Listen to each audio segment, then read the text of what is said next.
story starts, you have some background. My wife was an only child, and she always said that she would never marry a seminary student, and she would never leave Los Angeles. Those were her two conditions. In fact, her previous boyfriend needed to be moved to a different part of the country because he was applying to be part of the Secret Service, and she said no, she wouldn't do that. She wouldn't marry him if he had to move. So bear that in mind. That's in the background of all of this. So the day that I was going to propose to her was the day that our seminary had a class called Pastor's Home class, and the final assignment, and it teaches you how to be a good husband, I guess, and put your family first and all that, and you're supposed to take your wife out on a date that night for the final assignment, then she rates you, and then that counts towards your grade. If you don't have a wife, I was like one of two guys that weren't married, you can take a date. So I told her it's going to be a really special night because I want to get 10 out of 10. So that was my cover for why I was doing all this stuff. And bear in mind that also I was incredibly poor. The only way I even afforded the ring was that the other shepherds, you know, Adam was one of the shepherds, I was one of the shepherds of these Bible studies, they put money in and gave me an envelope with the money to buy the ring because I couldn't even afford a ring. So I was really poor, and but I had this ring in a little white leather box, and I was ready to propose, except for one thing. I hadn't asked her parents' permission yet. Now, I was pretty close to her parents at that stage, and they knew this was coming, but you know, you have to do the official ask. And I even went on the internet to check if there was any kind of modern etiquette that said you didn't have to. And all the etiquette sites said, no, you have to ask the dad's permission. So I was like, great. So I couldn't get hold of them until, I mean, the day off. I still hadn't done it. And eventually I got hold of them and said, can you please meet me at this particular restaurant? I'm taking you guys out for lunch. I got something important I want to talk to you about. And the problem is I was working. I worked in the seminary library.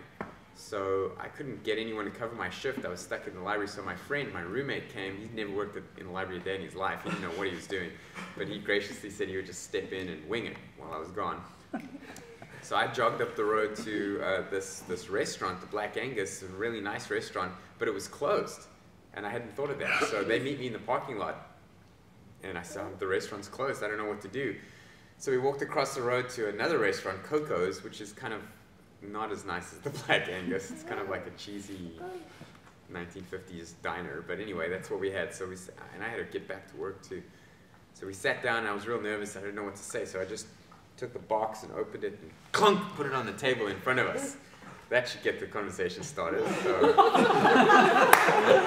her dad said something like, is this for us? And I said, no, this is for your daughter. And so I said, you know, I really love her very much, and I want to ask your permission to marry her. I want to ask your blessing to marry her. And so they said, well, we thought you might. And they pulled out this list of questions on a piece of paper. And they just started going down the questions. And lots of them. It was like, I was not anticipating that. And most of them had to do with, when are you going to move back to Africa? I was graduating in just a few months' time, and I was still deciding if I was going to stay and do another degree. And so a lot of the questions had to do with that. And anyway, after the whole grilling, they sort of smiled and said, come give us a hug, welcome to the family, you have our blessing. And I was like, that's good, because I was going to propose tonight. And I didn't think they saw that coming. But anyway, it was too late. I secured the blessing, got the ring. And then, this is a detail that I hadn't told you before.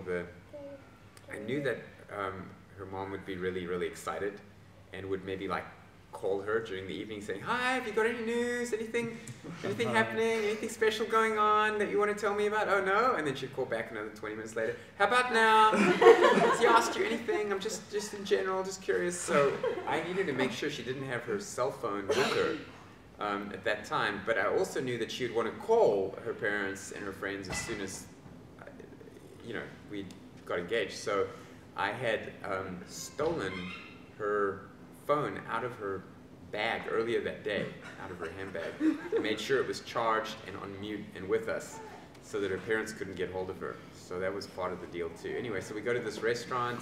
The theme was Starry, Starry Night, like the Van Gogh painting that we both liked, the Van Gogh painting. And everywhere we went, there were these little lights, just per chance. Actually, my roommates and I had gone earlier that day and put them up all over the different places that we went to. And we went to a really nice restaurant, Euro Chow restaurant, which cost more than anything I'd ever paid for. And then told her we're not getting dessert. I've organized dessert at somebody's house. And they'd let us, and we'd put lights in there, and there was a little dessert table, and they were actually in the house, but were pretending that they weren't. So the house was dark, but the curtains kept opening. I knew that they were there, man. I could see that they were looking through to see when things were going down. So I just kept looking this way, and there's a view of the whole San Fernando Valley from their house. So it was like looking down on the lights of the little stars. And so I kept the theme going. And then I also knew, because she's an English literature major, she actually had the Romeo and Juliet speech, you know, the balcony scene. She had that memorized. So I knew that. So that whole day I'd been memorizing the Romeo part. And it was part of my plan. We went to go and do some dancing on their roof. They have this flat roof, and there's a staircase that goes up there, and there's speakers playing Andre Bocelli romantic music. And so she climbed up the stairs, and then I stayed at the bottom, and I started doing the Romeo part, and she did the Juliet part, and it was very cute. The part that we got right was cute. Soft. How does it go again? Yeah, soft. What's yonder? What light breaks? Juliet is the sun. Something like that. It was. I had a better 10 years. Well, 13 years ago, I knew it down cold. In the east, something about the east. Anyways. So then she called me up, and I went up, and we were dancing. And one of the spins that I did, as she turned around, I was on my knee with the ring, and I proposed, and she said yes. And then I gave her the phone so she could call her mom, and that's how we got engaged.